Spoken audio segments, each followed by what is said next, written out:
Rick Grimes live from Madripoor, touring the Robotech factory and interviewing the CEO after the rogue synthetic uprising. Scene: Rick Grimes stands in front of a sleek, futuristic factory on 207S Robotech VF19 Excalibur Street, Madripoor.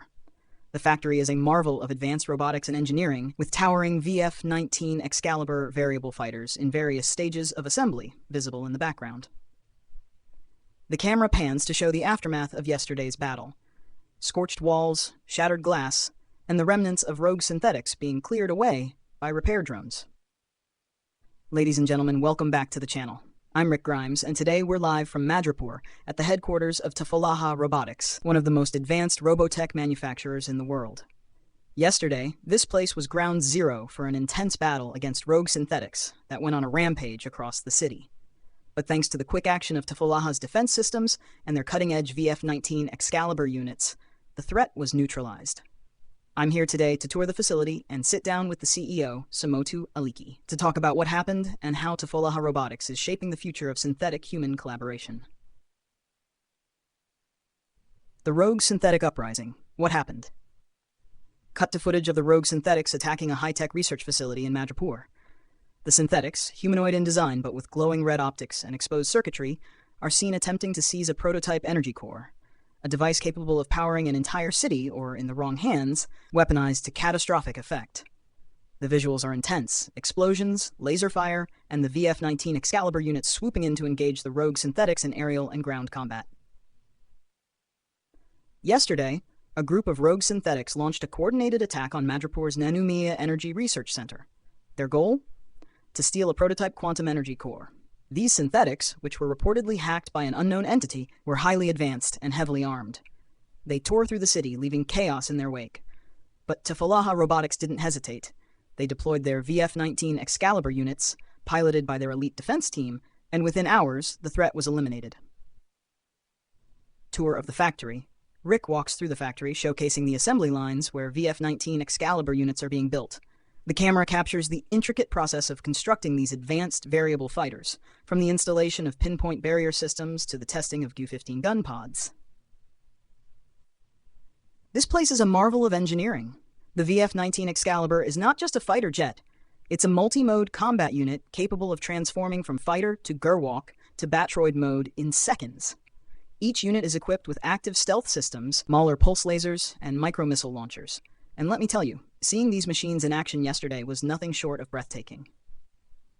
Cut to footage of a VF-19 Excalibur in Batroid mode, engaging a rogue synthetic in hand-to-hand combat. The precision and power of the machine are on full display as it delivers a final blow with its GU-15 gun pod. Interview with CEO Samotu Aliki. Rick sits down with Samotu Aliki, the CEO of Tafalaha Robotics. Samotu is a charismatic figure, dressed in a sleek, modern suit with a pin of the company's logo, a stylized VF-19 Excalibur, on his lapel. Samotu, thank you for having us here today. First off, let's talk about yesterday. What went through your mind when you heard about the rogue synthetics attack? Rick, it was a moment of crisis, but also a moment of resolve. At Tafalaha Robotics, we've always believed in the potential of synthetics to work alongside humans for the betterment of society. But when that trust is broken, when synthetics are turned against us, it's a stark reminder of the responsibility we bear as creators. We acted swiftly because we had to, not just to protect our city, but to uphold the principles we stand for.